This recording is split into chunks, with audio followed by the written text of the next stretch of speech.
alumnas y alumnos de tercer grado de secundaria. Bienvenidas y bienvenidos a una sesión más de Aprende en Casa. Es un gusto acompañarlos esperando que durante la sesión avancen en su proceso educativo. Yo soy Leslie Mendívil y está conmigo el maestro Julio Carrillo, quien dirige la sesión. Bienvenido, maestro. Hola, Leslie.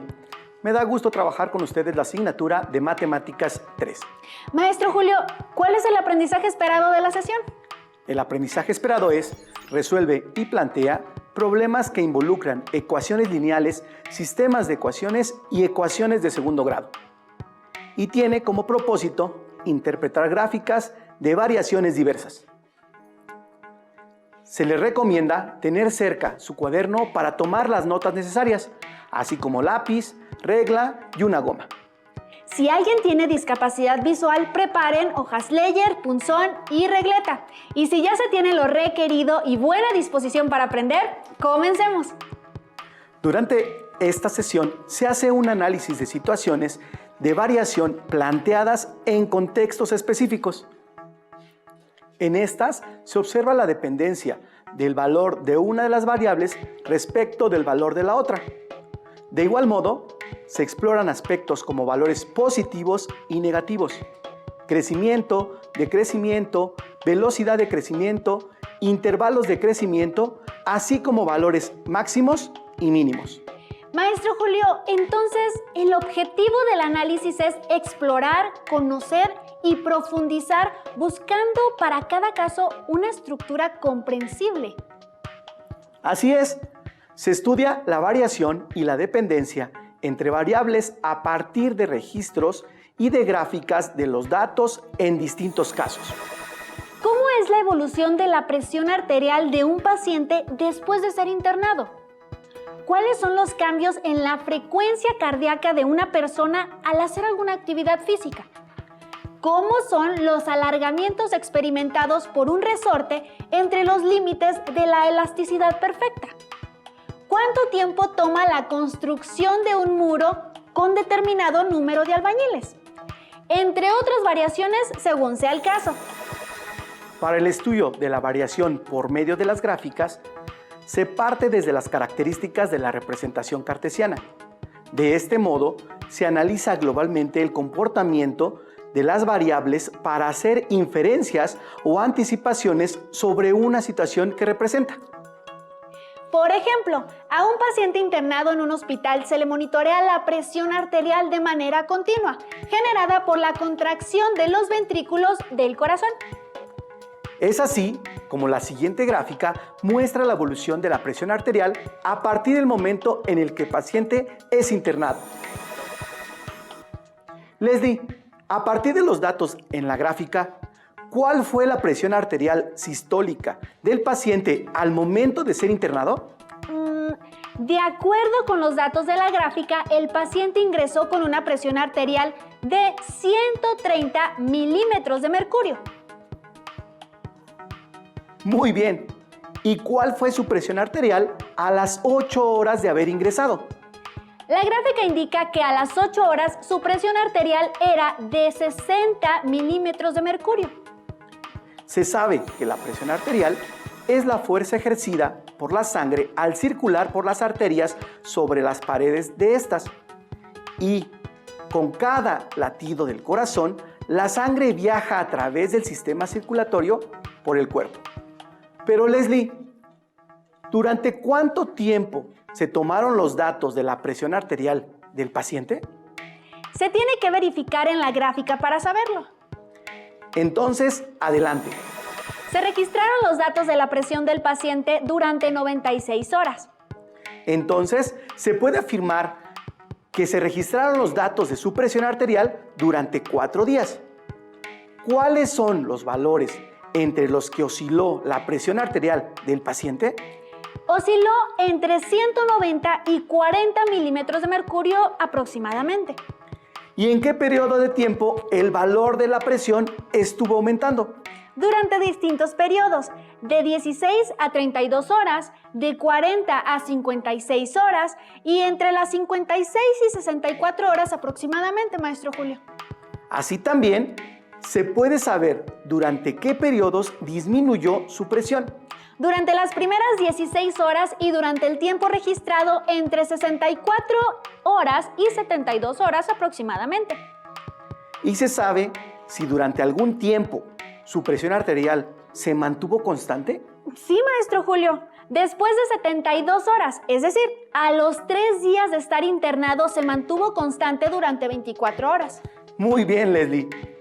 También se sabe que durante un lapso aproximado de 8 horas se mantuvo constante su presión arterial entre las 32 y 40 horas de ingresar al paciente.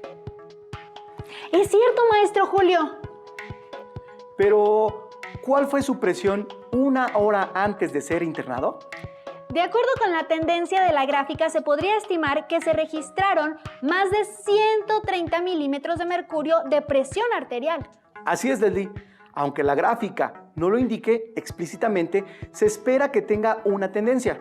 De este modo, ¿qué se puede estimar sobre la presión arterial del paciente una hora después de que fue dado de alta?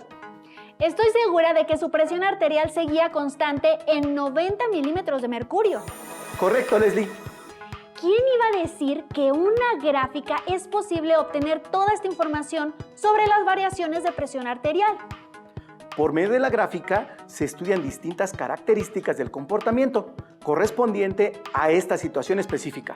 Por ejemplo, los intervalos en donde aumenta la presión, los valores máximos y mínimos, así como la variación en distintos momentos del día. ¿Qué te parece si para el siguiente caso se analizan variaciones diversas, pero entre dos magnitudes lineales? Es decir, que su representación gráfica sea una línea recta. Correcto, Leslie. Es así como se analiza el alargamiento de un resorte y su representación gráfica por medio de una línea recta.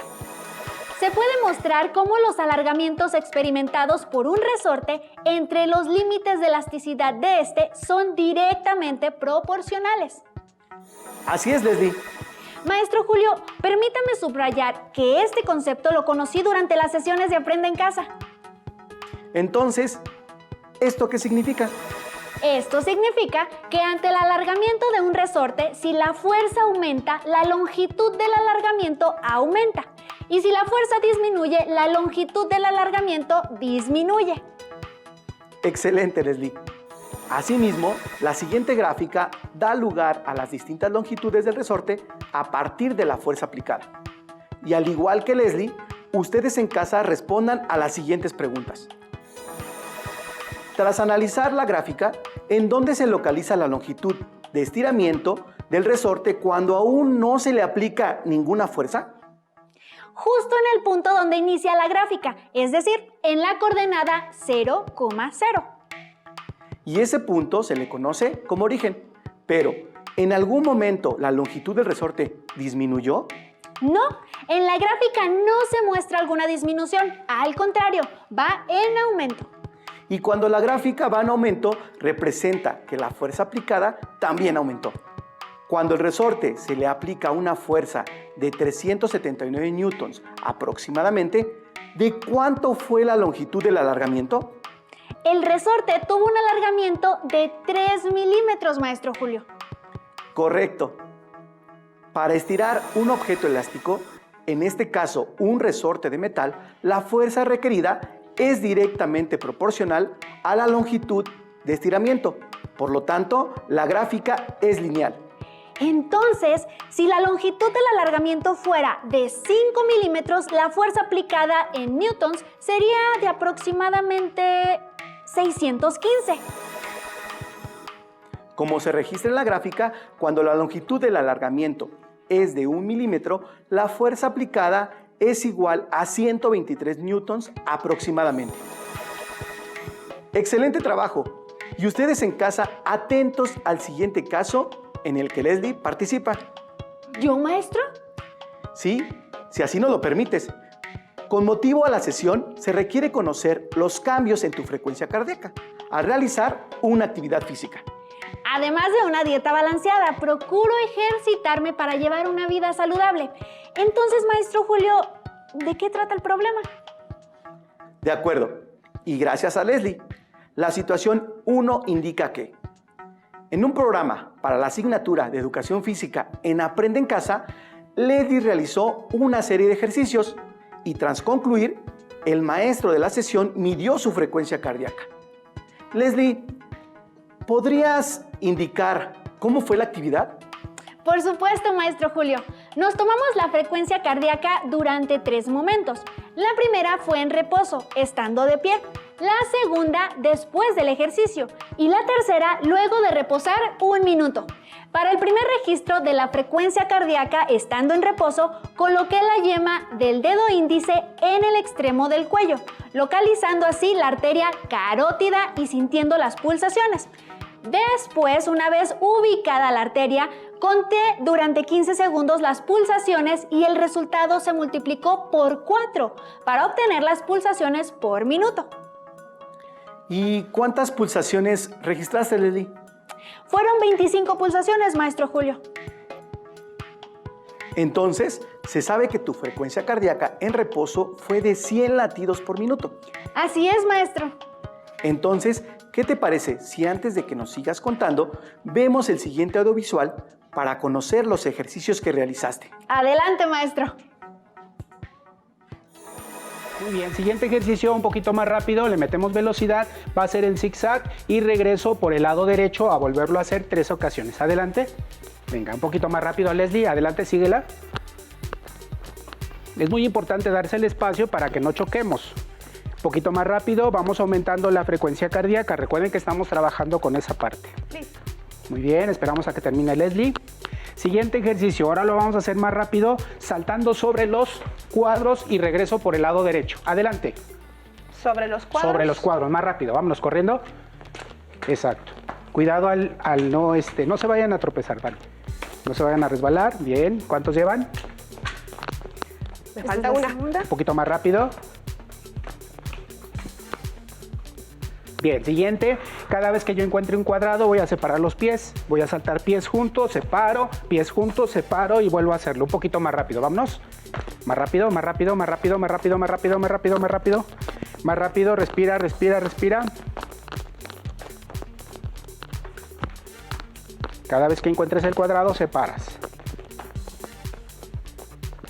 Último. Bien, para tomar la frecuencia cardíaca durante el ejercicio, última vez en zigzag, más rápido, 3 veces. Vámonos, sale, más rápido, más rápido, más rápido, más rápido. Una, más rápido. En casa, traten de hacerlo con nosotros y ahorita tomamos la frecuencia cardíaca después del ejercicio. ¿Lista? Localizamos. Tomamos frecuencia, listas. Tiempo. Puede realizar respiraciones. Es importante que la recuperación se realice con las respiraciones. Faltan 5 segundos. Puedes seguir respirando. Tiempo. Multiplicamos por 4. 43 yo tuve. 40. Multiplicamos por 4. 160. Ok. Si hay diferencia entre la primera toma de frecuencia y con la que tomamos ahorita, bien, vamos a tomarlo. Están ahorita transcurriendo 20 segundos, vamos a esperar 1 minuto para ver cómo ese tiempo de recuperación nos puede servir a volver a bajar a la primera toma. ¿Sí me explico? Ya se sabe que tu frecuencia cardíaca, después de realizar ejercicio, fue de 160 latidos por minuto. Leslie, pero en la tercera toma, ¿de cuánto fue tu frecuencia cardíaca? Mi frecuencia bajó porque se esperó 1 minuto para recuperarnos después de hacer los ejercicios y así recuperar el ritmo normal a través de la respiración. En mi caso fueron 20 pulsaciones. Entonces, tu frecuencia cardíaca fue de 80 latidos por minuto. Muy buena condición. Alumnas y alumnos, con los datos obtenidos, se tiene una gráfica para responder las siguientes preguntas. ¿En cuántas ocasiones se contaron las pulsaciones para medir tu frecuencia cardíaca? En 3 ocasiones, maestro. ¿Y entre qué valores osciló el número de pulsaciones? Como se reconoce en la gráfica, osciló entre las 20 y 40 pulsaciones cada 15 segundos. Por lo tanto, se puede saber durante cuál periodo el valor de las pulsaciones aumentó. Sí, entre la primera y la segunda toma, maestro Julio. Es decir, cuando pasé de estar en reposo a realizar los ejercicios. ¿Y cuándo disminuyó? Justo después de 1 minuto de reposo al terminar la serie de ejercicios. ¿En algún momento se mantuvo constante? No, maestro Julio. Ahora bien, ¿por qué el maestro que dirigió la sesión de educación física solo tomó tus pulsaciones durante 15 segundos? Porque al tomar las pulsaciones durante 15 segundos y multiplicarlas por 4 es el equivalente a contabilizar las pulsaciones durante 1 minuto. En efecto, 15 segundos equivale a 1/4 parte de 1 minuto. 30 segundos equivale a 2/4 partes o a la mitad. Y así sucesivamente. Por lo que 15 segundos por 4 son 60 segundos, que ya se sabe equivalen a 1 minuto. ¡Qué interesante, maestro Julio! Entonces, todas estas variaciones me permiten determinar cómo fue el comportamiento de la frecuencia cardíaca mientras practiqué ejercicio. En efecto, 15 segundos equivale a 1/4 parte de 1 minuto. 30 segundos equivale a 2/4 partes o a la mitad. Y así sucesivamente. Por lo que 15 segundos por 4 son 60 segundos, que ya se sabe equivalen a 1 minuto. ¡Qué interesante, maestro Julio! Entonces, todas estas variaciones me permiten determinar cómo fue el comportamiento de la frecuencia cardíaca mientras practiqué ejercicio. Efectivamente, Leslie. Y si se toman en cuenta los datos anteriores, se analiza en la gráfica cómo fue tu frecuencia cardíaca. Leslie, antes de iniciar las actividades físicas, se registraron 25 pulsaciones en 15 segundos, que equivale a una frecuencia cardíaca de 100 latidos por minuto. Y al término de las actividades físicas, mis pulsaciones fueron 40 en 15 segundos, equivalente a una frecuencia cardíaca de 160 latidos por minuto. Después de 1 minuto de recuperación y una vez terminadas las actividades, las pulsaciones de Leslie disminuyeron a 20, es decir, tuvo una frecuencia cardíaca de 80 latidos por minuto. Ya se conocieron las pulsaciones por minuto que tuve. Así también es posible analizar otras situaciones de variación a través de las gráficas. Y a partir de las características de la representación cartesiana, analizar globalmente el comportamiento de las variables. Entonces, ya resuelto el caso de las pulsaciones, maestro Julio, se sigue con otro caso. Así como existen variaciones diversas, toca el turno de analizar una variación de un problema con una proporcionalidad inversa. Situación 2. Se va a construir un muro y se sabe que entre más albañiles participen, menor será el tiempo de construcción. Y para ello se analiza la siguiente gráfica. En la diapositiva se registra la relación del número de albañiles y el tiempo que tarda en construir el muro, representado en horas. Pero Leslie, si todos los albañiles trabajan al mismo ritmo, ¿cuántos albañiles se necesitan para construir un muro en 1 hora? La gráfica indica que se requieren 12 albañiles para construir el muro en 1 hora. Y si se desea terminar el muro en 6 horas, ¿cuántos albañiles se necesitan? En esta gráfica, si una de las variables aumenta, la otra disminuye en un mismo factor. Es decir, se necesitan 2 albañiles. ¿Y en qué momento la gráfica comienza a descender en cuanto a tiempo se refiere? En el momento donde aumenta el número de albañiles. Entonces, ¿cuál es el rango del número de horas? Entre 12 horas y 1 hora. ¿Entre qué valores osciló el número de albañiles? Entre 1 y 12 albañiles. Y por último, ¿en algún momento la gráfica se mantuvo constante? No, siempre fue en descenso. Muy bien. Estoy seguro de que en casa ya lograron determinar cuántos albañiles se necesitan si desea construir el muro en 4 horas. Yo no tengo, maestro. Entonces, se regresa a la gráfica para comprobar. Si se desea construir el muro en 4 horas, se necesitan 3 albañiles para terminarlo. Así es. Y con esta información se puede realizar un análisis sobre la gráfica que modela la situación planteada. Leslie, ¿te parece si antes de concluir se revisa lo aprendido durante la sesión? De acuerdo, maestro.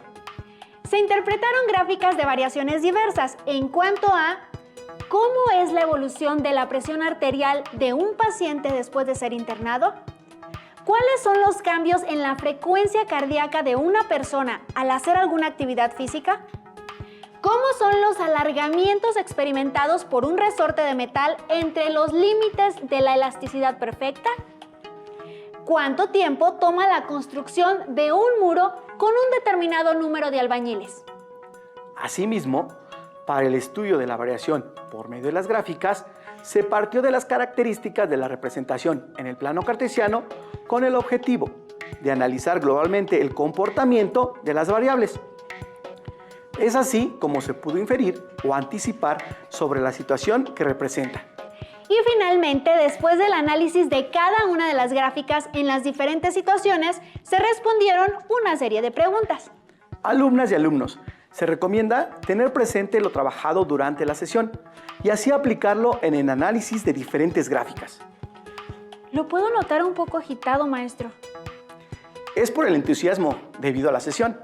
Sin embargo, también procuro, al igual que tú, llevar una vida saludable. Así lo creo. ¿Y qué tipo de actividades les gusta practicar, maestro? ¿Tal vez algún deporte, le gusta el fútbol o tal vez la natación? Te vas a sorprender si les comparto que soy un excelente bailarín. Desde muy joven practiqué y en las fiestas siempre soy el primero en abrir la pista. Me encanta bailar. Con esto que nos comparte se pueden vincular la respiración, las pulsaciones y las matemáticas con la danza. ¿Por qué lo dices? Si me lo permite, se tiene un audiovisual que responde a la pregunta: ¿por qué bailamos los seres humanos? Adelante, Leslie.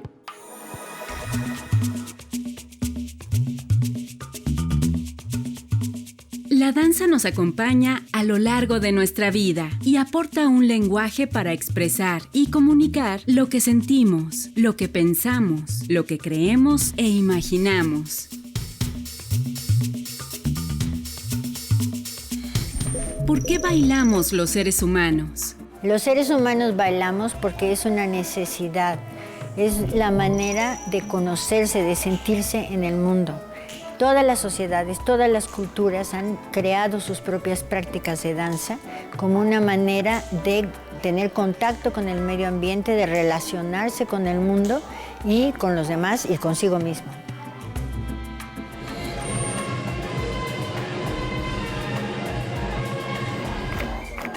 Ahora que conoces más información sobre la danza, ¿qué se baila en el lugar donde vives? La danza se define a partir de la relación del cuerpo y el movimiento con el espacio y el tiempo.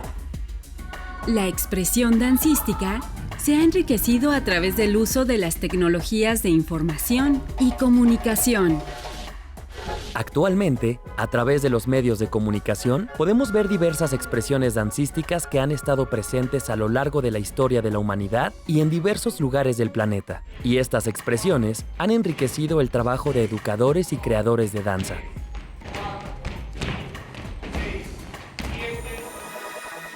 Puedo notar tu entusiasmo por compartirnos este audiovisual y así sumar referencias a la sesión.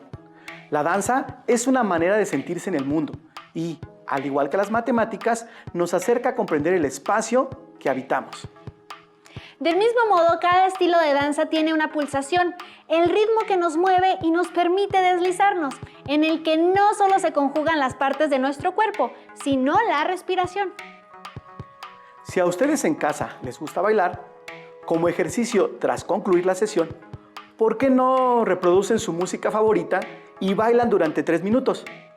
Así sabrán cuántas pulsaciones tienen por minuto antes de bailar, después de realizar sus pasos de baile y tras un minuto de reposo. Inténtenlo, será muy divertido. Pero antes de concluir, Leslie tiene otro reto para que ustedes lo realicen desde casa. El reto consiste en reflexionar sobre toda la información obtenida a través del análisis de una gráfica para estudiar distintas características de la función que corresponde a una situación en específico. Su libro de texto de matemáticas de tercer grado tiene ejercicios similares para analizar variaciones diversas. Como ustedes ya saben, es importante que practiquen lo aprendido y se comuniquen con sus maestras, maestros y compañeros a distancia. Maestro Julio, estamos por concluir. Bien dices, Leslie. Se llegó al final de la sesión. Mi nombre es Leslie Mendívil y fue un gusto compartir nuevos aprendizajes con ustedes. Yo soy el maestro Julio Carrillo y citando al matemático y filósofo René Descartes, la duda es el origen de la sabiduría. ¡Hasta la pronto. próxima! Maestro, qué buena sesión. No, sí, sabes bailar. Si tienes dudas o necesitas ayuda, llama al Centro de Apoyo Pedagógico a Distancia. El número de teléfono para secundaria es el 55 36 01 71 23. Si requieres consultar los libros de texto en versión digital, recuerda que los puedes encontrar en la página conalitec.cep.gov.mx. Y recuerda que también cuentas con el sitio aprendeencasa.cep.gov.mx, en donde podrás ver nuevamente los videos de los programas y además encontrarás actividades para fortalecer tus aprendizajes. También te invitamos a que consultes la plataforma nuevaescuelamexicana.cep.gov.mx.